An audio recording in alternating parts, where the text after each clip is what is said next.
अल्हम्दुलिल्लाह रब्बिल आलमीन वस्सलातु वस्सलामु अला रसूलिहिल करीम व अला आलिहि व अस्हाबिहि अजमईन अम्मा बाद वअऊज़ु बिल्लाहि मिनश शैतानिर रजीम बिस्मिल्लाहिर रहमानिर रहीम शहर रमज़ान अल्लज़ी उन्ज़िला फ़ीहिल क़ुरआन हुदल लिन्नास व बय्यिनातिम मिनल हुदा वल फ़ुरक़ान। बिस्मिल्लाहिर रहमानिर रहीम रब्बिश्रह ली सदरी व यस्सिर ली अमरी वहलुल उक़दतम मिन लिसानी यफ़क़हू क़ौली। मेरे अज़ीज़ सामिआत, दर्स क़ुरान मजीद में आप सबका खैर मक़दम है। अस्सलामु अलैकुम व रहमतुल्लाहि व बरकातुहू। कैसे आप सभी लोग? एनर्जी लेवल बहुत लो है सबका। खैरियत से हैं आप लोग?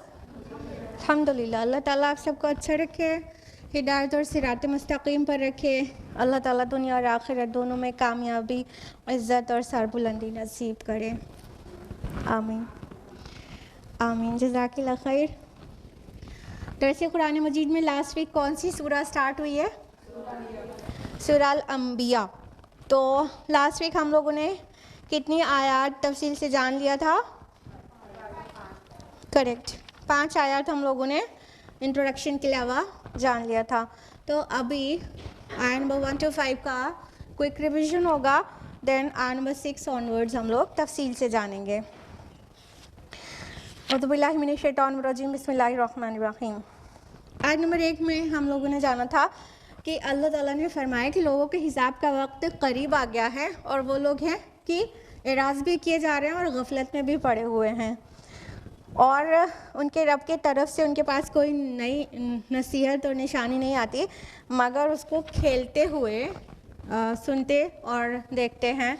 यानी दे आर स्टिल प्लेफुल। सारी चीज़ें अल्लाह ताला की तरफ से आती जा रही हैं मगर वो खेल में जैसे पड़े हुए हैं और सीरियस हो ही नहीं रहे हैं। आयत नंबर 3 में फरमाया कि उनके दिल तो खेल के खुगर हो चुके हैं और ये जालिम खुफिया सरगोशियाँ करते हैं कि नहीं है मोहम्मद सल्लल्लाहु अलैहि वसल्लम मगर तुम्हारे जैसा एक बशर, एक इंसान। और क्या तुम जानते बूझते जादू में पढ़ने जा रहे हो? यानी कि रसूलुल्लाह सल्लल्लाहु अलैहि वसल्लम माज़अल्लाह तो वो तो हमारे और तुम्हारे जैसे बशरी हैं, तो फिर क्या उनकी जो बातें हैं जिसमें जो तुम्हें अच्छी लग रही हैं वो तो जादू है। तुम जानते बूझते जादू में पढ़ने जा रहे हो। जैसे जादूगर जादू दिखा देता है तो इंसान उससे अफेक्ट होता है, लेकिन वो हकीकत नहीं होता। तो इस तरह से लोगों को बहकाया जा रहा था और सीक्रेट मीटिंग्स हो रही थी और कई खुफिया बातें प्लान करते थे कि बाहर आके लोगों को किस तरह से बहकाएंगे। आयत नंबर 4 और 5 में है कि अल्लाह ताला के रसूल सल्लल्लाहु अलैहि वसल्लम फरमाते कि मेरा रब तो सब जानता ही है, जो कुछ आसमानों और ज़मीन में है तो वो तो सुनने वाला और जानने वाला है। यानी इनकी जितनी भी सीक्रेट मीटिंग्स हैं वो करना हो कर लें, मेरे ख़िलाफ़ चाले चल लें, जो कुछ भी कर लें, मेरा अल्लाह तो जानता ही है ये क्या सीक्रेट प्लानिंग करेंगे। In fact Allah is the best planner. आयत नंबर 5 में है कि जो चीज़ हक़ नहीं होती उसमें झूठ तो बहुत सारा हो सकता है। तो कभी कहते थे कि ये तो जो कुरान पेश कर रहे थे रसूलुल्लाह सल्लल्लाहु अलैहि वसल्लम, तो अहले मक्का कहते थे ये तो परेशान ख़यालात हैं। कभी कहते थे ये तो इन्होंने खुद गढ़ लिया है और कह रहे हैं कि अल्लाह का कलाम है। और कभी कहते थे कि ये तो शायर हैं और कहते थे कि अगर ये रसूल होते तो कोई मौजज़ा लेकर आते, कोई निशानी लेकर आते, जैसे पहले के रसूलों को निशानियां देकर भेजा गया था। तो अगर ये रसूल हैं तो मौजज़ा लेकर आए। कहने का मतलब रसूलुल्लाह सल्लल्लाहु अलैहि वसल्लम को झुटलाने के लिए वो टाइम टू टाइम अब कोई जो प्लानिंग्स करते थे तो एक प्लान सेट करके आते थे, अभी बाहर जाके कहेंगे वो भी मिलेगा, ये शायर है। कभी कहते थे कि हम जाके कहना है हम सबसे कि ये मजनू है। कभी कहते थे कि ये तो मतलब इन्होंने खुद गढ़ लिया है। मतलब झूठ की तो कोई लिमिट ही नहीं होती ना। इतनी तरह की बातें बनाना इट सेल्फ शो कर रहा है कि ये बातें झूठ थी और ये उनके सिर्फ आर्ग्यूमेंट्स थे लोगों को बहकाने के लिए, ताकि कोई रसूलुल्लाह सल्लल्लाहु अलैहि वसल्लम की बात को गौर से ना सुने। और क्योंकि वो जानते ही थे कुरान कितना मुतासिर करता है लोगों को, तो उसी वजह से बहका रहे थे। तो कह रहे थे कि अगर रसूल होते तो मौजज़ा लेकर आते, यानी वो इसको दलील बना रहे थे झुटलाने की कि ये मौजज़ा तो दिखा नहीं रहे, तो उसका मतलब ये झूठे रसूल है, माज़अल्लाह सुम्मा माज़अल्लाह। यहाँ तक हुआ था लास्ट वीक। अब हम लोग बढ़ते हैं आयत नंबर 6 की तरफ, जिससे हम लोग आज से कंटिन्यू करेंगे और तफसील से जानेंगे। आयत नंबर 6, औज़ु बिल्लाहि मिनश शैतानिर रजीम, बिस्मिल्लाहिर रहमानिर रहीम। मा आमनत क़ब्लहुम मिन क़रयतिन अहलकनाहा, नहीं ईमान लाई कोई बस्ती इनसे पहले जिसको हमने हलाक किया। अफ़हुम युमिनून, तो क्या ये लोग ईमान ले आएंगे? यानी इनसे जो इन्होंने जो मुतालबा किया था कि अगर आप सच्चे रसूल होते तो कोई मौजज़ा लेकर आते, और पिछले रसूलों को तो मौजज़ा दिया गया था, तो उसका जो जवाब दिया गया है एक बहुत मुख्तसर से फ़िक्रे में बहुत गहरी बात कह दी गई है, जिसके एक नहीं तीन माना निकल रहे हैं कि जो हर धर्म होते हैं वो निशानियाँ देखने के बाद भी ईमान नहीं लाते हैं। यानी जिसको नहीं मानना है वो एक नहीं 1000 निशानियाँ दिखा दिया जाए, जैसे कि हिस्से मौजज़ात मांग रहे थे, हिस्से मौजज़ात बिलफर्ज दिखा भी दिए गए होते तो भी उनको नहीं मानना था। दूसरी बात ये कि जो मौजज़ात की वो डिमांड कर रहे हैं, तो अगर मौजज़ात आ गए, यानी वो हिस्से मौजज़ा जो मांग रहे हैं उन्हें दिखा दिया गया, तो इनको मोहलत तो फिर उसके बाद मिलेगी नहीं, उसके बाद तो हलाक कर दिए जाएंगे। क्योंकि जो पिछली कौमें थी जिन्होंने रसूलों को झुटलाया मौजज़ात दिखाने के बाद भी, तो वो बचे नहीं, वो सब के सब हलाक हो गए। और तीसरी बात ये है कि इनको तो हाल इस पर अल्लाह की मेहरबानी और उसकी रहमत का एहसास करना चाहिए कि इनके इनकार करने के बाद भी और मौजज़ात की डिमांड करने के बाद मौजज़ात नहीं दिखाए जा रहे हैं, क्योंकि जैसे ही मौजज़ा दिखाया जाता, इत्माम हुज्जत हो जाती, तो यही हलाक हो जाते ना। तो मौजज़ात का ऑन डिमांड नहीं दिखाया जाना ये अल्लाह ताला की रहमत और मेहरबानी है। तो इसलिए ये मौजज़ात की डिमांड जो कर रहे हैं वो करने के बजाय पिछले कौमों को देख लें, उनको मौजज़ात दिखाए गए थे तो कौन सा वो ईमान ले आए थे। अफ़हुम युमिनून, जो ये लोग ईमान ले आएंगे। मौजज़ा देखने के बाद क्या आले फिरौन ईमान ले आए थे? नहीं लाए थे। समूद ने तो अपने डिमांड पर मतलब जो उन मौजज़ा कहा था वो चीज़ उनकी डिमांड पर वहीं के वहीं दिखा दी गई कि उन्होंने कह दिया कि हम मतलब सौले अगर आप सच्चे हैं तो ये चट्टान से अभी जो है हामला उठनी बरामद करके दिखाइए। उन्होंने अल्लाह से दुआ की सौले अलैहिस्सलाम ने, और अल्लाह ताला ने उनकी डिमांड वाला मौजज़ा उनको ऑन द स्पॉट दिखाया कि चट्टान में शिगाफ हुआ, वो फटी और एक ऊँटनी बरामद हो गई जो कि हामला थी, जिसको अल्लाह ताला ने नाक़तुल्लाह कहा, अल्लाह की ऊँटनी। तो क्या समूद ईमान ले आए थे? नहीं लाए थे।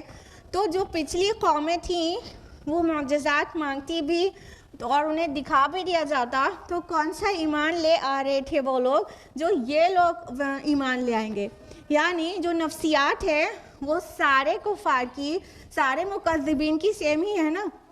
जो साइकोलॉजी है it is same for all the disbelievers ना। कोई भी किसी भी दौर का काफिर हो, किसी भी दौर का तकज़ीब करने वाला हो, साइकोलॉजी इज सेम ना सबकी। तो कैसे ये लोग कह रहे हैं कि हमको मौजज़ा दिखा दिया जाए तो हम आपको सच्चा रसूल मान लेंगे? नहीं, मौजज़ात दिखाने के बाद भी ईमान नहीं लाएंगे, ये बात तय है। और अल्लाह ताला ने यहाँ पर ये आर्ग्यूमेंट दिया है कि पिछली कौमें जो थी वो भी तो हलाक हुए हैं, तो मुआजिज़ा देखने के बाद ही हलाक हुए हैं। तो क्या ये लोग ईमान ले आएंगे? बल्कि हलाक नहीं हो रहे। इस पर उनको अल्लाह का शुक्र करना चाहिए कि मुआजिज़ा दिखा दिया जाता तो इत्माम हुज्जत हो जाती और फिर इन्हें मौका नहीं दिया जाता और फिर ये हलाक हो जाते। आयत नंबर 7, वमा अरसलनाका क़ब्लका इल्ला रिजालन नूही इलैहिम फस्अलू अहल ज़िक्र इन कुंतुम ला तअलमून। और ए नबी सल्लल्लाहु अलैहि वसल्लम, हमने नहीं भेजा आपसे पहले मगर मर्दों को ही, यानी बतौर रसूल बनाकर, उनकी तरफ हम वही करते थे, तुम अहले ज़िक्र से पूछ लो अगर तुम्हें नहीं मालूम। इनका एक आर्ग्यूमेंट ये भी था ना कि ये तो हम मतलब बशर है हमारे जैसा, आयत नंबर 3 में कि हाज़ा इल्ला बशर मिस्लुकुम, कि अरे ये तो हमारी तरह के बशर है, ये तो हमारी तरह के इंसान है। तो यहाँ पर आयत नंबर 7 में उसका जवाब दिया गया है कि अल्लाह ताला ने जितने भी रसूल को भेजा, जितने अम्बिया को भेजा, सबको इंसानों में से ही भेजा है, बशर को ही रसूल बनाकर भेजा है। और यहाँ पे लफ्ज़ बशर नहीं रिजालन आया है। रजुल माना आदमी होता है, बशर तो एक कॉमन हो गया, मर्द औरत सबके लिए, ठीक है, इंसान। लेकिन रजुल मीन्स आदमी, तो ये भी कहा जा रहा है कि इंसान ही थे लेकिन यहाँ आदमी कह दिया गया। इससे एक पॉइंट और निकल कर आ रहा है कि अल्लाह ताला ने औरतों में मतलब प्रोफेटहुड कभी नहीं रखी है, औरतों को नबूवत और रिसालत से सरफराज कभी नहीं किया गया है। तो यहाँ पर जवाब दिया जा रहा है कि ये लोग कहते हैं बशर, आप तो हमारी तरह बशर हैं, हमारी तरह खाते हैं पीते हैं, हमारी तरह बाज़ारों में घूमते हैं और उनको हम रसूल मान लें, ऐसे कैसे मान लें? तो अल्लाह ताला फरमा रहे हैं कि ए नबी, पहले एड्रेस तो रसूल से अपने कर रहे हैं अल्लाह पाक, और उसी आयत में आगे एड्रेस कुफार से भी कर रहे हैं। पहले तो अपने रसूल से कहा कि ए नबी, हमने आपसे पहले जितने रसूलों को भेजा है सब आदमी ही थे, सब बशर ही थे, सब इंसान थे और मर्द थे। और फिर कहा कि तुम अहले ज़िक्र से पूछ लो अगर तुम नहीं जानते, हम फसलू अहले ज़िक्र इन कुंतुम ला तअलमून, अगर आप नहीं जानते तो अहले ज़िक्र से पूछ लीजिए। यानी यहाँ अहले ज़िक्र से मेन मुराद अहले किताब हैं। यहाँ पे पीपल ऑफ रिमेम्बरेंस मेन कौन है? पीपल ऑफ द बुक, यानी यहूद और नसारा। उनके पास तो किताबें आई जितनी, वो पीपल ऑफ द बुक कहलाता है। तो तौरात और इंजील, तो अहले तौरात और अहले इंजील से पूछ लो ना कि उनके रसूल भी आदमी ही तो थे, उनके रसूल भी तो बशरी थे। मूसा अलैहिस्सलाम वॉज अ मैन, हाँ, ईसा अलैहिस्सलाम वॉज अ मैन, ठीक है, वो ह्यूमन बीइंग थे, वो आदमी थे। तो इससे पहले जितने भी रसूल आए जिन पर अहले किताब ईमान रखते हैं, और ये अहले मक्का से खिताब है ना, तो जो ये अरब के लोग थे, जो ये बनु इस्माइल से थे, और ये भी कहते थे हम दीन इब्राहिमी पर हैं। हालांकि उन्होंने दीन इब्राहिमी की बैंड बजा दी थी, सबको मालूम है, खाने काबा का के अराउंड तवाफ़ किस तरह करते थे, कहाँ दीन इब्राहिमी इतना पाक और कहाँ ये बरहना तवाफ़ करते थे और अल्लाह के ज़िक्र की जगह पे सीटियाँ और तालियाँ बजाते थे। तो दीन इब्राहिमी की बैंड बजाई तो थी, लेकिन कहते तो थे ना कि हम दीन इब्राहिमी पर हैं। तो तुम खुद जान लो कि इब्राहिम अलैहिस्सलाम भी बशर थे, तुम कैसे दीन इब्राहिमी पर थे? और अगर तुम्हें नहीं मालूम तो अहले ज़िक्र से पूछ लो, इन्फॉर्म्ड पीपल से पूछ लो, अहले ज़िक्र से पूछ लो, यानी पीपल ऑफ रिमेम्बरेंस से पूछ लो, जो लोग जानते हैं, जिनको याद है, जिनको इल्म है, किताबी इल्म है, उनसे पूछ लो। यानी तमाम रसूलों को अल्लाह ताला ने इंसान ही बनाकर भेजा है। इनफैक्ट इट्स टू लॉजिकल कि जो रसूल हों वो इंसानों में से ही हों। अगर रसूल फ़ौक़ुल बशर होते, मतलब something different to human being होते, तो ये मान लीजिए फ़रिश्ता होता, कोई और जिन्स का कोई पर्सनालिटी होती, फ़रिश्ता होता कोई, या कोई और जिन्स के होते, तो क्या कहते हैं इंसान? इन्हें क्या पता कि औलाद मर जाती है तो कितनी तकलीफ़ होती है, इन्हें क्या पता कि बीमार होने से कैसा फील होता है। यही तो बोलना था, यही तो बोलना था। तो रसूलों को जिनकी हिदायत के लिए भेजा गया उन्हीं की जिन्स में से सेलेक्ट किया गया, ताकि वो सारे बशरी तकाज़ों को वो ख़ुद महसूस करें और अपनी ज़िंदगी को गुजार के दिखाएं कि हाउ टू लिव लाइफ। और इसी जिस्म में ये सब कुछ मुमकिन है। नमाज़ों की पाबंदी भी, रोज़े रखने की सोबत भी बर्दाश्त करना, रिश्तेदारों के हुकूक भी अदा करना, पड़ोसी के हुकूक भी अदा करना, और इन सभी में अल्लाह ताला को भूल नहीं जाना, सब कुछ एक साथ करके दिखा दें।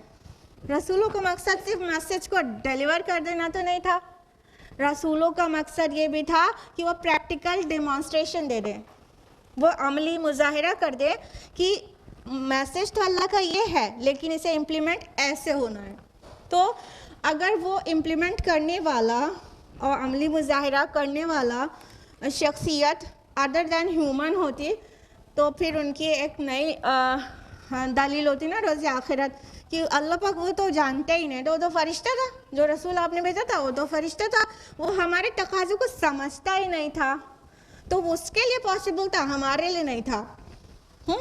तो अल्लाह ताला ने सब सारे आर्ग्यूमेंट्स उनके फ्यूचर वाले भी जानता है, और अल्लाह ताला ने उनको आखिरत में ऐसी कोई हुज्जत ना रह जाए, इसलिए रसूलों को इंसानों में से ही भेजा है, और हर रसूल को इंसानों में से ही भेजा है। और कहा गया कि जिसको भी जो भी बात नहीं पता, जिसको ठीक से पता है, इन्फॉर्म्ड पीपल से पूछ लेना चाहिए। ठीक है, ये बात ऐसे तो इन कॉन्टेक्स्ट आ रही है कि पूछ लो अहले ज़िक्र से कि हमने सभी मर्दों को, इंसानों को ही रसूल बनाकर भेजा है।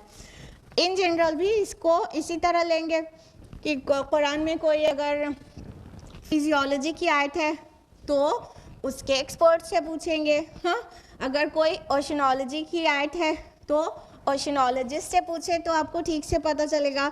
अगर एम्ब्रियोलॉजी की आयत है तो एम्ब्रियोलॉजिस्ट से पूछें तो वो आपको ग्रेट डिटेल में बता पाएगा। और अगर उसमें साइकोलॉजी की बात है तो किसी साइकोलॉजिस्ट, साइकोथेरापिस्ट या साइकाइट्रिस्ट से पूछें तो शायद आपको बहुत अच्छा बता पाए। तो अल्लाह ताला इस चीज़ को एनकरेज करते हैं, आस्क इन्फॉर्म्ड पीपल। जो चीज़ आपको नहीं आती वो जानने वालों से पूछ लीजिए, जो उस फील्ड का एक्सपर्ट हो। ये नहीं कि मतलब इंसान सुनी सुनाई लेके उड़ता फिरे, नहीं, चीज़ों की गहराई और हकीकत तक पहुंचना है तो इन्फॉर्म्ड पीपल से पूछ सकते हैं। इससे एक नुक्ता यह भी निकलता है कि कोई मसला नहीं है कि गैर मुस्लिम से भी इल्म हासिल किया जाए, वो कुरान सुन्नत तो सिखाने से रहे, वो जो हमारे कॉन्टेम्प्रेरी नॉलेज होती है वो उनसे भी लेने में कोई भी हर्ज नहीं है। आयत नंबर 8 है, वमा जअलनाहुम जसदन ला याकुलून अत्तआम वमा कानू खालिदीन। हमने इन रसूलों के लिए ऐसे जिस्म नहीं बनाया था कि वो खाना ना खाते हों, और ना ही वो हमेशा ज़िंदा रहने वाले होते थे। यानी अल्लाह सुब्हान तआला ने मज़ीद फरमाया कि किसी भी रसूल को ऐसा कुछ सुपर नेचुरल नहीं बनाया था, ऐसा फ़ौकुल बशर नहीं बनाया था कि उनकी बॉडी ऐसी होती कि उनको खाने ही की ज़रूरत नहीं होती, और ना ही ऐसे थे कि उनको कभी मौत ही नहीं आती। यानी हर रसूल इसी फ्लैश एंड बोन्स का बना हुआ था और उनको खाने की ज़रूरत थी। जैसे हमें और आपको बिना खाए हम लोग जी नहीं सकते, उसी तरह रसूलों को भी खाने की ज़रूरत थी। उनको भी घर का अपना रोज़ी रोटी चलाने के लिए कुछ ना कुछ अरेंजमेंट करना होता था, और हाँ, वो भी फौत हुए हैं। उनका जिस्म भी ऐसा नहीं था कि वो कभी मरते ही नहीं, बल्कि वो भी फौत हुए हैं। हमेशा ज़िंदा रहने वाला कोई रसूल भी अल्लाह ताला ने नहीं भेजा। इसी तरह के आर्ग्यूमेंट्स जो रसूलों के इंसान होने के मुतालिक और कुरान मजीद में और जगह पर भी दर्ज है, जैसा कि सूरह मुमिनून सूरह नंबर 23 आयत नंबर 33-34, उसमें है कि ये तो तुम्हारे ही मानंद एक बशर है, और जैसे तुम खाते हो वैसे ये खाता है, और जैसे तुम पीते हो वैसे पीता है। अगर अपने ही जैसे एक इंसान को रसूल मान लोगे तब तो तुम घाटे में पड़ जाओगे। यानी इस तरह से बहकाया जाता था। और इसी सूरह के आगे चल के, यानी सूरह अंबिया में हैं हम लोग, आगे चल के आयत नंबर 34-35 में आएगा वाज़े होकर कि अल्लाह ताला ने किसी भी रसूल को हयात जावेदा नहीं बख्शी थी, इटर्नल लाइफ किसी को नहीं मिली थी इस दुनिया में। सभी रसूलों को हाँ मतलब मौत का मज़ा चखना है हर इंसान के साथ, रसूलों को भी। तो ऐसे नहीं थे कोई भी रसूल कि वो हमेशा जीने वाले होते। यहाँ से एक नुक्ता और निकल कर आता है, वो ये कि यहाँ पे रसूलों के लिए जो पूरी दुनिया के सारे इंसानों में सबसे हाई पोस्ट पर होते हैं, ठीक है, रसूलों के लिए कहा गया हमने उनका ऐसा जिस्म नहीं बनाया था कि वो खाना ना खाते हों। तो जो खाना पीना छोड़ दे और मतलब मुराकबा कर रहा है और सख्त टाइप की इबादत और रियाजत कर रहा है, ये कोई एनकरेज करने वाली बात नहीं है। ठीक है, ये कोई एनकरेज करने वाली बात नहीं है कि कहें कि फ़लाँ तो कितने दिन तक खाना ही नहीं खाया, बस इबादत में एक पैर पे खड़े थे। तो ये कोई महान बात इस्लाम इसको कंसीडर नहीं करता।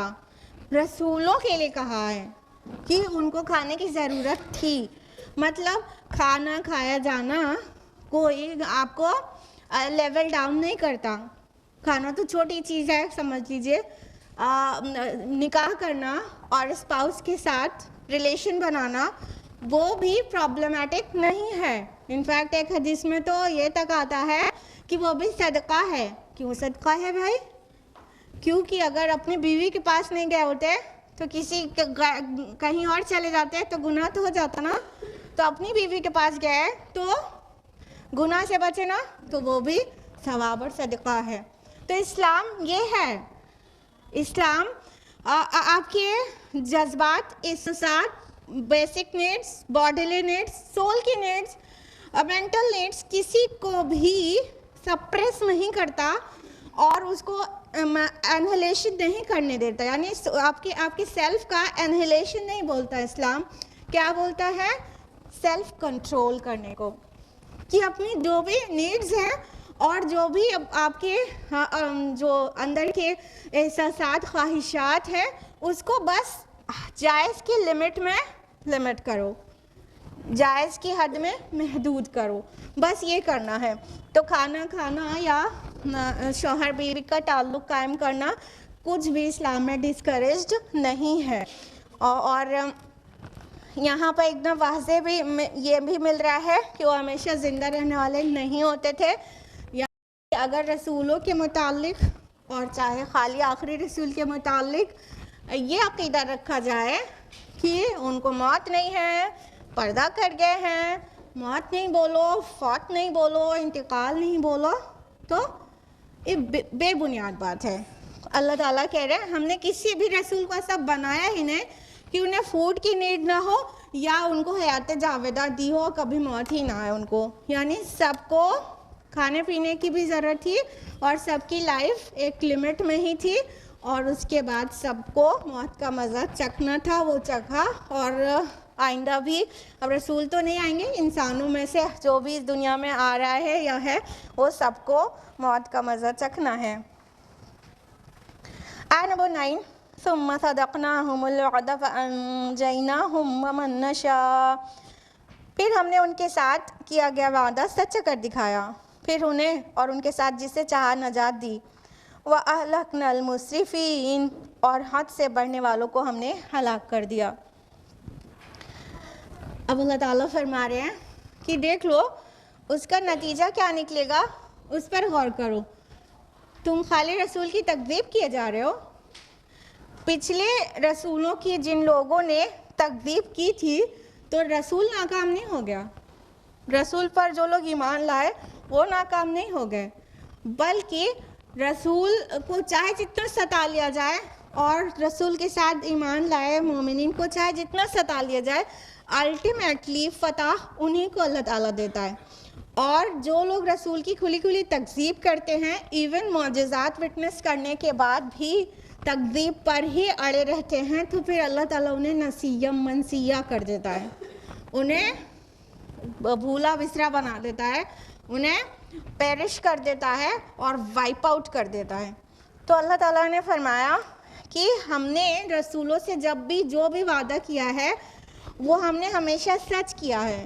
कहने का मतलब कि इन्नल्लाह मअना, कि वो जो कह रहे हैं कि अल्लाह हमारे साथ है, तो अल्लाह हमेशा रसूलों के साथ है और रसूलों के और उनके साथियों के ऊपर साथ अल्लाह की मदद आती है और ज़रूर आती है। तो अल्लाह ताला ने फरमाया कि देखो, जब तुम सता लो हमारे रसूल को और ईमान लाए लोगों को सता लो, एक दिन ऐसा आएगा जैसे पिछले के रसूलों के साथ था कि हमने उनके वादा सच कर दिया था और उन्हें नजात दे दी थी। ये जो टॉर्चर करने वालों से नजात दे दी थी। सभी के साथ तो ऐसा हुआ था। देखिए मूसा अलैहिस्सलाम और बनी इसराइल, मूसा अलैहिस्सलाम दावत दे रहे थे फिरौन को और वो नहीं माना था और बनी इसराइल को बहुत ज़्यादा सताया हुआ था, बल्कि बिल्कुल से जानवर से बदतर सलूक किया जाता था बनी इसराइल के साथ। तो अल्लाह ताला ने मूसा अलैहिस्सलाम से मदद का वादा किया था। मूसा अलैहिस्सलाम बनी इसराइल को लेकर निकले और अल्लाह ताला ने किस तरह से मतलब समंदर में खुश्क रास्ता बना दिया और वो लोग पार हो गए, और जिन जो नहीं माने थे वो नसिया मनसिया हो गए, वो हलाक हो गए, वो नस्त नाबूद हो गए, वो भूले बिसरे हो गए। उनमें से किसी को याद आती है फिरौन की लाश बची है, वो भी इबरत के लिए, ठीक है। उसी तरह हूद अलैहिस्सलाम ने अपनी कौम आद को अल्लाह की तरफ बुलाया, अपनी इताअत करने का हुक्म दिया, नहीं माना। हूद अलैहिस्सलाम और उनके मोमिनीन साथी वहाँ से निकल गए और उस जगह पर पूरा आंधी आ गई और मतलब 8 दिन 7 रातें लगातार वहाँ पर तेज़ हवाएं आंधी वाली चलती रहीं, सब नेस्तो नाबूद हो गया। तमाम रसूलों के साथ ऐसा ही हुआ। तो अल्लाह ताला फरमा रहे हैं हम तो अपने रसूलों से किया हुआ वादा पूरा करते हैं और उन्हें बचा लिया करते हैं, और जो लोग तकज़ीब करते हैं, जो हद से बढ़ते हैं, असराफ करते हैं, उनको हमने इससे पहले भी हलाक कर दिया है। तो ये भी अपनी शामत का इंतज़ार कर रहे हैं। आप लोग को पहले तो हम बता चुके हैं, तो आप लोग का एक टेस्ट हो जाए कि अहले मक्का के तरफ कौन सा अज़ाब आया था कि नहीं आया था, बताइए कितने लोगों को पता है? Raise your hands please. कितने लोगों को पता है? अच्छा, कम लोगों को पता है। रेगुलर कम लोग रहते हैं क्या? नहीं, माशाल्लाह, ठीक है, पता चल गया। रेगुलर रहने वालों को पता है, अल्हम्दुलिल्लाह। वैसे और लोग भी रेगुलर रहते हैं लेकिन वो लोग भूल गए हैं। ऐसा नहीं है कि अहले मक्का पर अज़ाब नहीं आया था, कि खाली वार्निंग एंड वार्निंग दी गई और अज़ाब तो आया ही नहीं। कोई ऐसा आसमानी अज़ाब नहीं आया था, ज़लज़ला नहीं आया था और ऐसा कुछ बिजली नहीं गिर गई थी, ठीक है, फ़ाइन। उनके ऊपर क्या अज़ाब आया था? अब कुछ लोगों ने बताया उन पर दोहरा अज़ाब आया था। बद्र में जो उनकी हालत हुई थी वो बहुत ही शर्मनाक थी। 313 बगैर असलहों के जो मुसलमान थे वो गालिब हो गए थे 1000 की आर्म्ड फोर्स पर, ठीक है। मतलब तादाद में तो 3 गुना थे, असलहों में 10 गुने से भी ज़्यादा थे।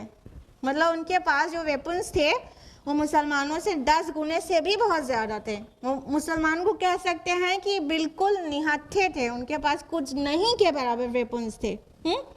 तो इतने थोड़े से वेपन में और इतने थोड़े से मुस्लिम आर्मी में इतनी बड़ी आर्मी और इतने वेपन से लैस पूरा उनका शिकस्त हो जाना, ये बहुत बड़ी तौहीन आमेज़ शिकस्त थी, जो कि मतलब ये सर नहीं उठा पा रहे थे। उसके बाद पहली बात उनके बड़े बड़े सरदार ही कत्ल हो गए, और उसके अलावा जितने लोग बचे थे शर्म से एकदम जैसे उंगलियां चबाने वाली नौबत आ जाती है, वो हो रहा था। अरब और अजम में हर जगह मतलब खबर फैल गई थी कि मतलब अरब की चंद बद्दुओं ने इतनी बड़ी आर्मी को हरा दिया मुसलमानों की। उसके अलावा दूसरी पनिशमेंट आई अजाब का, अल्लाह की दूसरा कोड़ा इस तरह बरसा है कि सिर्फ 8 साल में, हिजरत के 8 साल के बाद मक्का फतह हो गया पूरा का पूरा। और ये जो लोग अभी 8 साल पहले हालात ये बनाए हुए थे कि रसूल को और मुसलमानों को वहाँ से निकलना पड़ा था, हिजरत करनी पड़ी थी। और फातिहाना वही लोग 10,000 बन के फातिहाना शहर में दाखिल हो रहे हैं, और किसी की हिम्मत नहीं है कि वो रोक सके उनको, या उन पर मतलब उनको प्रिवेल होने से रोक सके। पूरा मक्का ही फतह हो गया और सब हाथ बांधे सर झुकाए खड़े हुए थे, उनके जितने मुतकब्बिरीन थे। तो ये दोहरा अजाब था मक्का के लोगों के ऊपर, रसूल को सताने और उनकी ना मानने और मुसलमानों को सताने के बदले में ये अजाब आया था उनके ऊपर। और अल्लाह ताला जैसे हमेशा ही रसूलों की मदद करता है, अपने प्यारे नबी सल्लल्लाहु अलैहि वसल्लम की ऐसी मदद की गई है कि मतलब मक्का में उनको रहना तंग इतना कर दिया गया, और मदीना में जाते ही वो बेताज बादशाह बन गए। सुभान अल्लाह। कोई अपने मुल्क से निकलता है तो कोई का बादशाह जाके बन जाता है, कितना स्ट्रगल करनी पड़ती है। वो तो आप वसल्लम को तो वहाँ पे लोग वेलकम कर रहे थे, और तला अल बद्र अलैना के कि आपका वेलकम किया गया और आपको बेताज बादशाह की हैसियत से अपना रूलर मान लिया गया था। और सर खजरत जमा हो गए थे जो कभी जमा नहीं हो पा रहे थे। हाँ, तो इस तरह से उन पर भी अजाब आया था अहले मक्का पर। आयत नंबर 10, लक़द अंज़लना इलैकुम किताबन फ़ीहि ज़िक्रुकुम अफ़ला ताक़िलून। है लोगो, अब हमने तुम्हारी तरफ ये किताब नाजिल कर दी है, इसमें तुम्हारा ही जिक्र है, तो क्या तुम अक्ल से काम नहीं लेते? अब देखिए अल्लाह ताला फेर कर लोगों को नसीहत करते हैं, फेर कर हिदायत की तरफ बुलाते हैं कि हर तरह से। अब यहाँ पे फरमाया जा रहा है कि हमने तो अब तुम्हारे दरमियान एक किताब नाजिल कर दी है जिसमें तुम्हारा ही जिक्र है, फीहि ज़िक्रुकुम, जिसमें तुम्हारा जिक्र है। तुम्हारा जिक्र से दो मुराद हो सकती है, एक तो तुम्हारे हिस्से की नसीहत और तालीम है, और दूसरी मुराद ये भी हो सकती है कि तुम्हारे अपने मसाइल का हल इसके अंदर है। तो क्या तुम समझते नहीं, अक्ल से काम नहीं लेते? ये जो किताब है जिसको तुम बिल्कुल अड़ के बैठ गए हो कि इसको झुठलाना ही है, ज़रा सा इसके ऊपर गौर करो, इसके अंदर तुम्हारे ही सारे मसाइल का हल मौजूद है। जो मोहम्मद रसूलुल्लाह सल्लल्लाहु अलैहि वसल्लम तुमको जो कलाम पेश कर रहे हैं वो तुम्हारी प्रॉब्लम्स का सल्यूशन है, जिसको तुम इनकार करने पे अड़ गए हो। अब देखिए ये हमारा ही मतलब जिक्र है, इसको इसके इस तरह की एक हदीस भी है अल्लाह के रसूल की, तिरमिज़ी की अबवाबुल फ़ज़ाइल में है कि अल्लाह के रसूल सल्लल्लाहु अलैहि वसल्लम ने फरमाया कि एक बहुत बड़ा फितना बरपा होगा। तो सहाबा ने, ध्यान दीजिएगा, ये नहीं पूछा कौन सा फितना, कैसा फितना, कहाँ पर होगा, कितना बड़ा होगा, ये सारे सवाल कैसे हैं? इल्मी सवाल है, ठीक है, जो कि यूजुअली हम लोग किया करते हैं। कहीं कोई बात पता चलती कहाँ, कैसे, कौन, सबसे पहले यही पूछते हैं। ठीक, देखिए सहाबा सवाल जो करते थे वो बड़ा प्यारा होता था, वो अमली होता था। सहाबा ने सवाल किया, मल मखरजु मिन्हा या रसूलुल्लाह, अरे अल्लाह के रसूल, उस फितने से निकलने का रास्ता क्या होगा? सुभान अल्लाह। एग्जिट पूछ रहे थे कि फितना बरपा होगा। अच्छा, ये किसी ने नहीं पूछा कौन सा फितना, कहाँ फितना, कितना बड़ा फितना, हमारे टाइम में आएगा, बाद में आएगा, नथिंग। अल्लाह के रसूल, उससे बाहर निकलने का रास्ता क्या होगा वो बता दीजिए। तो अल्लाह के रसूल सल्लल्लाहु अलैहि वसल्लम ने कहा, किताबुल्लाह, अल्लाह की किताब, फीहि नबअ मा काना क़ब्लुकुम, इसमें तुमसे पहले लोगों की भी खबरें भी हैं, वह खबर मा बअदकुम, और तुम्हारे बाद आने वालों की खबरें भी हैं, वह हुक्म मा बैनकुम, और तुम्हारे आपसी इख्तिलाफात का फैसला भी है। तुम्हारे मसाइल का हल है, इसलिए हमने आपको हदीस कोट किया, तुम्हारे मसाइल का हल है, तुम्हारे इख्तिलाफात का फैसला है, तुम्हारे प्रॉब्लम्स का सल्यूशन है, तुम्हारे क्वेरीज का आंसर है। जैसे इब्राहिम अलैहिस्सलाम के वालिद वो मुशरिक थे, आज भी कोई इब्राहिम इंसान मुसलमान खड़ा हो सकता है जिसके एल्डर्स जो हैं वो गुमराह हों, लेकिन उसको किस तरह अपना फर्म डिटर्मिनेशन दिखाना है उसको इब्राहिम अलैहिस्सलाम से सीखना होगा। उसका मसले का हल यहाँ मौजूद है। हाँ, मोहम्मद रसूलुल्लाह सल्लल्लाहु अलैहि वसल्लम की अबू लहब कितना तकज़ीब कर रहा था और कितना आपकी फैमिली को परेशान कर रहा था, जबकि सगा चचा था। ठीक, तो अबू लहब का सत्यानाश हुआ ना, रसूलुल्लाह और उनकी फैमिली महफूज थी सल्लल्लाहु अलैहि वसल्लम। तो आज भी हमारे पड़ोस में कोई ऐसा हो सकता है, हम हक पर हो उसे ना हजम हो, हाँ, तो वो परेशान करेगा, लेकिन हमें साबित कदमी दिखानी होगी कि अल्टीमेटली मदद अल्लाह की हमारे पास आएगी।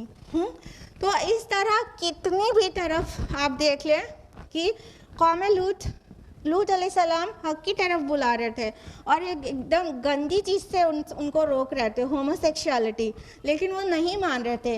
अजाब उन पर आया जो होमोसेक्सुअल्स थे, जो लूत अलैहिस्सलाम की बात नहीं मान रहे थे, और लूत अलैहिस्सलाम और उनके फैमिली और उनकी बेटियों को अल्लाह ताला ने बचा लिया।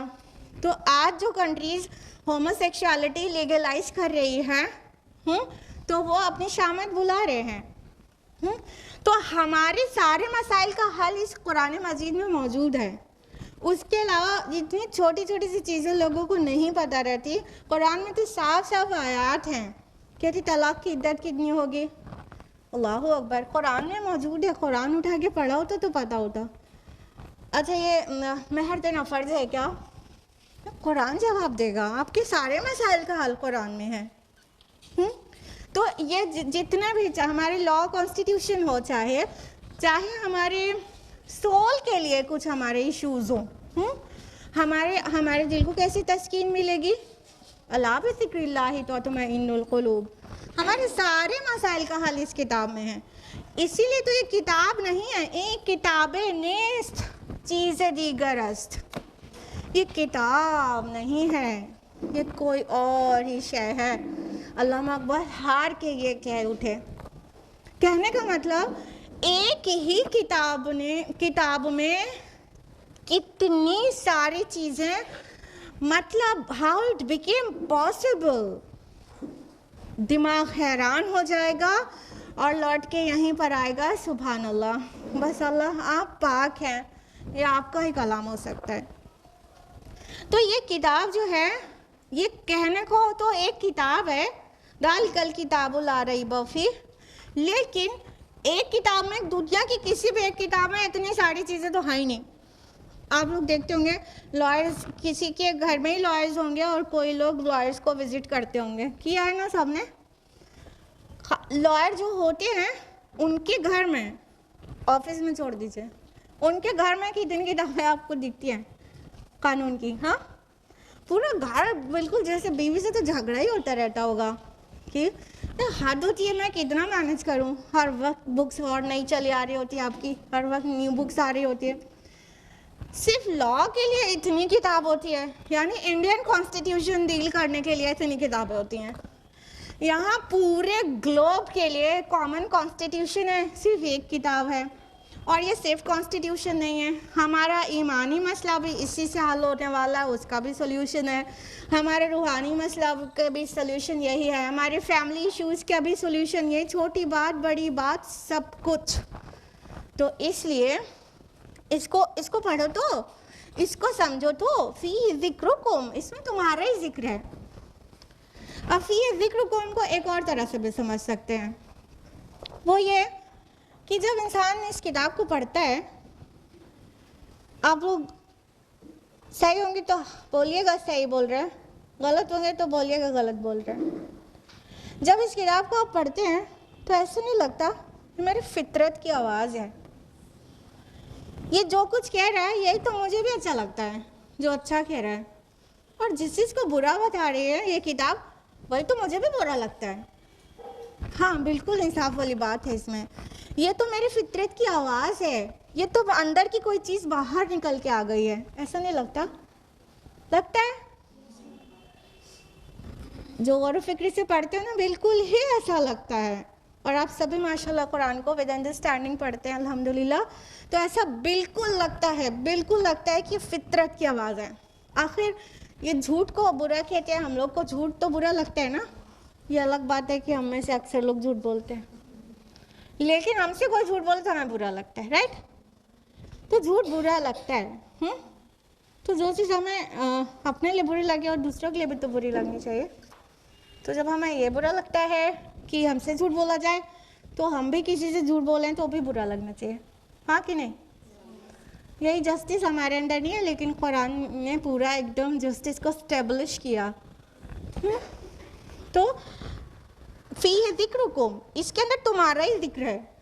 एक तुम्हारे अंदर फितरत की किताब है जो अल्लाह ताला ने इनकलकेट करके तुम्हें पैदा किया है, और इस फितरत को मस्ख किए बगैर ये बाहर वाली किताब अल कुरान, इसको पढ़ोगे, स्टडी करोगे, तो तुम्हें लगेगा अंदर की किताब बाहर आ गई है, प्रिंट होके निकल आई है। यही तो मेरी फितरत और मेरी रूह की आवाज़ भी यही थी जो हम बाहर से अल्फाज में पढ़ रहे हैं। इनफैक्ट हम अंदर से अल्फाज नहीं दे पा रहे थे और ये अल्फाज बन के मेरे सामने आ गया। Isn't it? ऐसा है ना? तो फ़ी है ज़िक्रुकुम, इसमें तुम्हारा ही जिक्र है, तुम्हारे ही बारे में बहुत सारे रिमाइंडर्स हैं, नसीहत है, और तुम्हारी बातें, तुम्हारे मसाइल का हल है, और तुम्हारी फितरत की आवाज़ है। तो क्या तुम अक्ल से काम नहीं लेते? देखिए कुरान मजीद अफ़ला ताक़िलून बार बार कहता है, अफ़ला ताक़लमून आपको कम मिलेगा, अफ़ला ताक़िलून ज़्यादा मिलेगा, कि क्या तुम अक्ल से काम नहीं लेते? ये बात 1400 साल पहले कही जा रही है। शायद आपको अभी अंदाज़ा नहीं हो रहा है कि कौन सी बात इतने पहले कही जा रही है कि अक्ल के नाखून लो, हाँ, अक्ल से काम लो। क्या तुम अक्ल से काम नहीं लेते? आज मतलब ह्यूमैनिटी इस दर्जे में है कि इंटेलेक्ट वर्ड है, और इंटेलेक्ट के बारे में बातें होती हैं और चीज़ें इंटेलेक्चुअली डिस्क्राइब होती हैं। इतने पहले कहा जा रहा है और बार बार कहा जाता है। यानी कुरान मजीद आर्गुमेंटेशन को भी डिस्करेज नहीं करता, बल्कि एनकरेज करता है लॉजिक को भी और इंटेलेक्ट को भी। ये सप्रेस नहीं की गई है, जैसे मज़ाहिब होते हैं कि अक्ल का दरवाज़ा बंद रखो और जो कहा जा रहा है बस मान लो। इस्लाम ये नहीं कहता है। कुरान मजीद हमको पूरी अक्ल से काम लेने के लिए कहता है, खाली दिल से नहीं, दिमाग से भी काम लो, दिल से भी लो, दिमाग से भी। अफ़ला ताक़िलून, क्या तुम समझते नहीं? क्या तुम अक्ल से काम नहीं लेते? जब इस किताब को पढ़ोगे वो खुद ही अपना जवाब दे देगी कि फ़ीही ज़िक्रुकुम, इसमें तो तुम्हारा ही जिक्र है। क्या तुम सोचते नहीं? क्या तुम गौर नहीं करते? मतलब अल्लाह ताला चाहता है हम गौर करें, हम अक्ल लगाएं जो अल्लाह ताला ने दी है इस किताब में, ना कि वो फैमिली पॉलिटिक्स में। देवरानी ने मेरे साथ ये किया, अब हम भी ऐसा मज़ा चखाएंगे उसको कि याद करेगी उसकी 7 पुश्तें। हाँ, कहाँ सारी अक्ल कहाँ लग रही होती है औरतों की? अफसोस के साथ फैमिली पॉलिटिक्स में देवरानी जेठानी और सास को मात देना और ख़ुद को मतलब अक्लमंद दिखा देना। तो अक्लें तो सबके पास हैं, लेकिन इस्तेमाल गलत जगह पे कर रहे होते हैं। सिर्फ से तो मर्द होते हैं, वो अपने प्रोफेशनल प्लेस पे ज़्यादा अक्ल खर्च करते हैं, और औरतें तो बस थोड़ा खाने में अक्ल लगा ली तो लगा ली, हाँ, थोड़ा समझ लिया, अच्छा सा खाना बना दिया, बाकी सारा दिमाग वो घर में, इनको तो हम ऐसी तैसी कर देंगे, इनको तो ऐसा मज़ा चखाएंगे, तो उन्होंने मेरे साथ ये किया तो हम भी वो करके दिखाएंगे। सारी अक्लें वहाँ पे लग रही होती हैं। अक्ल लगाएं, लेकिन कुरान ने लगाएं मुफीद होगा, वो वाली तो नुकसानदेह हो जाएगी जो बता रहे हैं फैमिली पॉलिटिक्स। आयत नंबर 11 है, वकम कसमना में क़रियतिन कानत ज़ालिमा, और कितनी ही बस्तियों को हमने पीस डाला था जो जालिम थी। फ़अंशअना बअदहा क़ौमन आख़रीन, और फिर उनके बाद हमने उठा खड़ा किया दूसरी कौमों को। यानी ये अहले मक्का, ये ना पिद्दी का शोरबा, इससे पहले भी और कौमें थीं, जो इनसे ताकत और माल और असबाब सब में ज़्यादा थी, लेकिन वो जालिम थी। उन्होंने अपने ऊपर जुल्म किया था, अल्लाह ने उन पर जुल्म नहीं किया, उन्होंने अपनी जानों पर जुल्म किया था। तो क्या हो गया कि अल्लाह ताला ने उन्हें मिटा दिया और उनकी जगह दूसरी कौमें खड़ा कर दिया। आपको पता है कौम नूह को जो ईमान नहीं लाया था उनको गर्क कर दिया गया।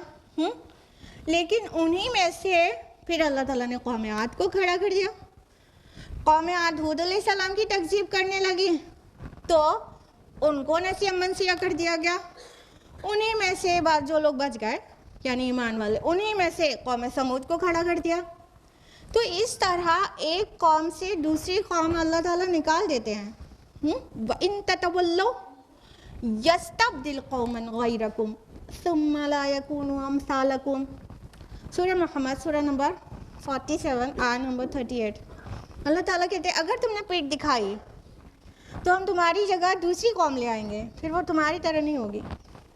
तो अल्लाह ताला के लिए ये काम बहुत आसान है। इट्स सो ईजी फॉर अल्लाह सुब्हानहू व तआला कि एक को पेरिश कर दे और दूसरे से उसको रिप्लेस कर दे, दूसरी कौम खड़ा कर दे। अहले मक्का तक अपना दिमाग ना घुमाएं आप लोग।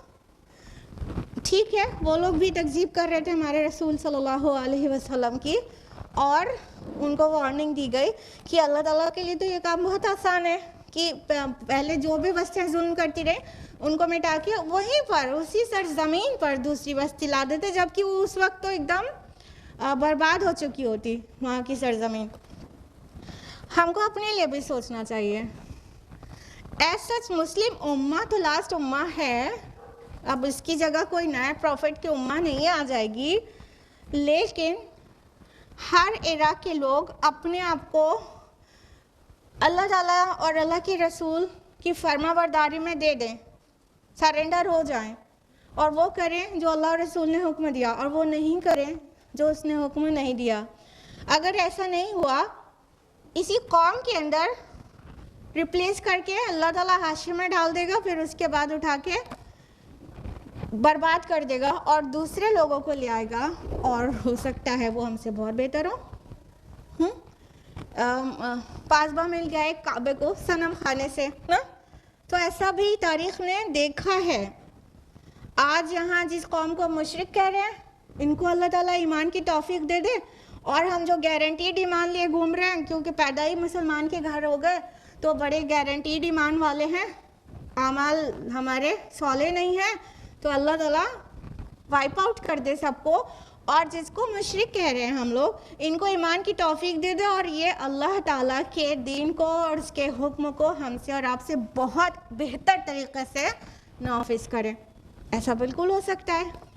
तो अल्लाह ताला के लिए काम बहुत आसान है।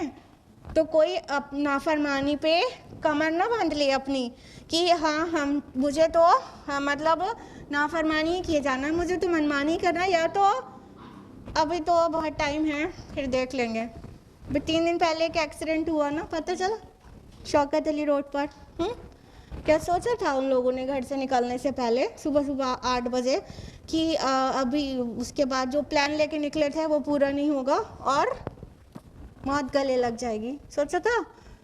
रोड पर आजकल हम लोग जिस तरह का शहर के अंदर जिस तरह के अपने व्हीकल्स पर निकलते हैं, तो सेफ नहीं हो रहे होते हाँ, और फिर कहीं भी निकल जाए और मौत आना है तो महफूज छत के अंदर किलों के अंदर है तो भी आ जाएगी। तो ये ना सोचें कि हम जैसे भी हैं तो कौन सा अजाब आया जा रहा है, नहीं, अल्लाह ताला इस बात पर कादिर है कि एक को मिटा दे और दूसरी कौम को ला दे। फलम्मा अहस्सु बअसना, फिर जब उन्हें महसूस हुआ हमारा अजाब, इदा हुम मिन्हा यरकुदून, तो उससे भागने लगे। ला तरकुदू वर्जिउ इला मा उतरिफ्तुम फीहि व मसाकिनुकुम लअल्लकुम तुसअलून। अब भागो मत और वापस जाओ अपने सामाने ऐश और महलात की तरफ, शायद कि वहाँ तुम्हें पूछा जाए।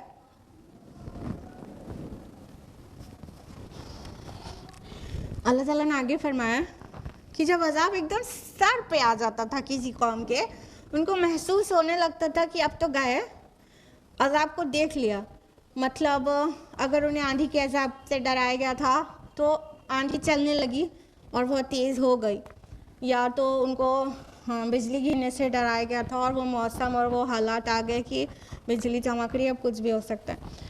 तो जिस भी तरह के अज़ाब से उन्हें डराया गया था, जब वो बिल्कुल नज़दीक आ गया तो वो अब समझ जाते कि अब हमारी शामत आ गई है, तो उससे भागने लगते। ठीक है, तो उसके आगे जवाब दिया गया आयत नंबर 13 में कि अब भागो मत।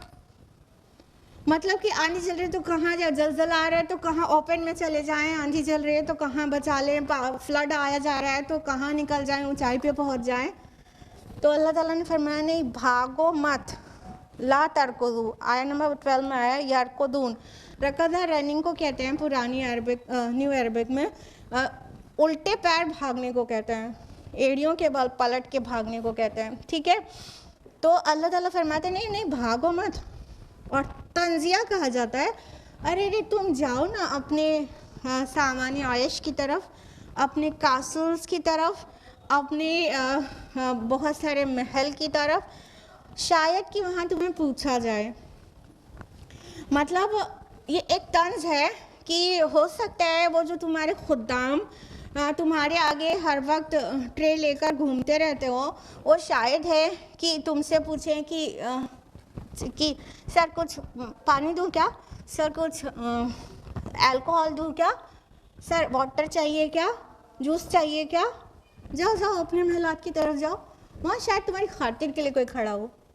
ये तंज है कि शायद है कि तुमसे वहाँ पूछा जाए, तुम्हारी खबरगिरी किया जाए, तुमसे पूछा जाए कि आप आराम से तो हैं, खैरियत तुम्हारी ले ली जाए, वहाँ पर जाओ जाओ वहाँ पर can I get you some juice sir, कोई ऐसे वहाँ पे तुम्हारा खादिम खड़ा होगा ट्रे लेकर।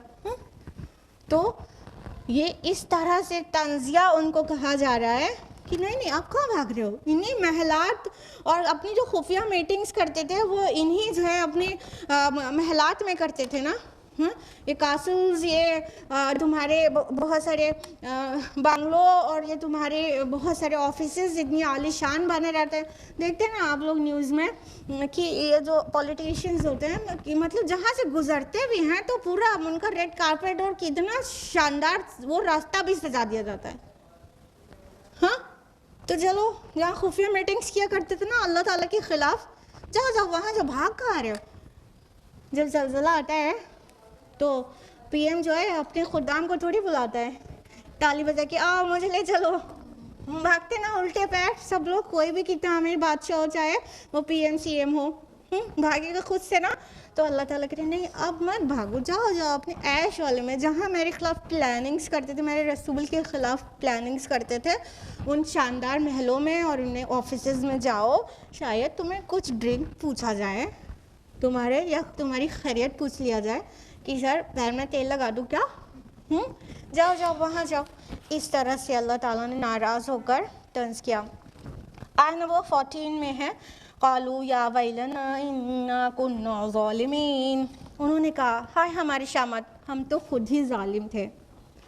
यानी एक टाइम आएगा और कौमों पर जब कोई अज़ाब एकदम सर पे आ जाता है या किसी इंडिविजुअल की क़ियामत आ जाती है यानी मौत, ठीक है, तो वो फिर वो उस वक्त ईमान लाने के लिए बहुत ज़्यादा तैयार हो जाते हैं। हम ही जालिम थे, हाय शामत हमारी, जो रसूलों ने हमसे वादा किया था वो सच्चा था, उस चीज़ को हमने देख लिया जिससे रसूल हमें डरा रहे थे और अपने लिए की इताअत की तरफ बुला रहे थे।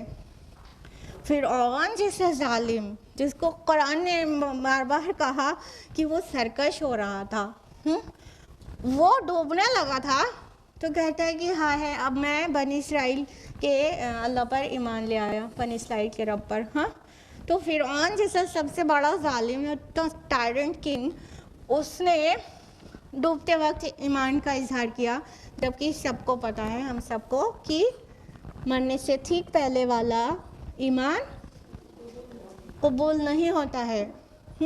तो एकदम लास्ट टाइम यानी सारे असरार देख लिया और एकदम अजाब सर पे आ लगा, तो उसे ठीक पहले कह रहे हो अल्लाह ताला गलती हो गई, माफ़ कर दीजिए, बस इससे बचा लीजिए। तो फिर वो तौबा नहीं कबूल होती और उसको रोका नहीं जाता क्योंकि वही वक्त अजल है उनका। आयत नंबर 15 फमा ज़ालत तिल्का दअवाहुम हत्ता जअलनाहुम हसीदन खामिदीन। फिर वो बार बार यही कहते रहे यहाँ तक कि हमने कर दिया उन्हें कटी हुई खेती और राख की मानंद। यानी वो यही कहते जा रहे थे, हाय हमारी शामत, हमने खुद अपने ऊपर जुल्म किया, हमसे गलती हो गई, हाय मेरी तौबा, कहते रहे। लेकिन अल्लाह ताला ने फरमाया कि नहीं। फिर हमने क्या किया, उन्हें कटी हुई खेती कर दिया या कोई राख की तरह, जली हुई बुझी हुई राख की तरह कर दिया। मतलब खेती का एक टाइम होता है, लहलहा रही होती है, बहुत शानदार लगती है देखने में, लेकिन जब वो खुश्क होती है, उसे काट दिया जाता है, तो वही खेत कितना सूना लगता है। और फिर उसके जो तिनके और वो वेस्ट चीज़ें होती हैं, उसका ढेर लगा के उसमें माचिस लगा के आग लगा दिया जाता है। तो फिर क्या होता है, वो आग भी जल जाने के बाद वो एक राख बन के रह जाती है। तो अल्लाह ताला ने मतलब तशबीह दी है कि ऐसा कर दिया हमने, यानी उनको ऐसा उखाड़ के फेंक दिया जैसे कि कटी हुई खेती हो या जली हुई राख हो। यानी उनके ऊपर जो अजाब का वादा था वो फिर उसके बाद नहीं टला। एकदम लास्ट में वो कहने लगे कि मतलब हाँ हम ही जालिम थे, हम ही गलत थे, हमसे गुनाह हो गया, ऐ मेरे अल्लाह अब मैं आप पर ईमान ले आया। लेकिन नहीं, अल्लाह ताला ने उन्हें कटी हुई खेती और जली हुई राख की मानिंद कर दिया। अल्लाहुम्मा ला तजअलना मिनहुम। अल्लाह ताला हम लोगों को तौफीक दे कि हम लोग अल्लाह ताला की आयत पर ईमान रखने और पढ़ने समझने के साथ साथ उससे नसीहत हासिल करें और अपने अंदर जो भी नाफरमानियाँ, सरकशी या इवन थोड़ा सा भी गफलत भी पाएँ तो उसे दूर कर सकें। वरना तो फिर ये किस्से हो जाएंगे ना, ये तो वैसे रात में सुनाने वाली दादी अम्मा नानी अम्मा की कहानी ही हो जाएगी, फिर डिफरेंस क्या रह जाएगा। तो अल्लाह ताला जो पिछली कौमों के वाक़यात बयान करते हैं वो नसीहत के लिए, जिन पर अजाब आया वो उनकी कुल पनिशमेंट नहीं थी, वो तो पनिशमेंट का एक छोटा सा हिस्सा था। एक्चुअल पनिशमेंट तो अल्लाह ताला ने जहन्नम में आग जला के रखी है, वो है। लेकिन उनके जाने के बाद उसका जो ज़्यादा बड़ा मकसद है वो ये है कि बाकी आने वालों को इबरत हो सके, वो नसीहत पकड़ सकें, वो उससे कुछ सीख सकें कि हमको वो नहीं करना है जो हमारे पहलों ने किया, क्योंकि उन्होंने ऐसा किया तो अल्लाह ताला ने उनको किस तरह कूड़ा करकट कर दिया। तो हम ऐसा नहीं करें और अल्लाह की गज़ब को भड़काएं नहीं।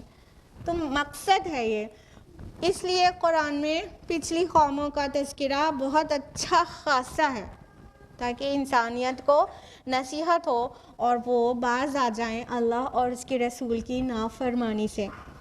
अल्लाह ताला से दुआ है कि वो हम सभी को कुरान मजीद से नसीहत अख़ज़ करने की तौफ़ीक़ दे और हमारी ज़िंदगियों को कुरान मजीद के मुताबिक मुज़य्यन कर दे और उसके अहकाम के मुताबिक ढाल दे और हमें आखिरत में कुरान मजीद की शफ़ाअत नसीब हो सके। आमीन। आज के लिए इतना ही। आखिर दावाना अनिल हम्दुलिल्लाहि रब्बिल आलमीन। वस्सलामु अलैकुम व रहमतुल्लाहि व बरकातुहू।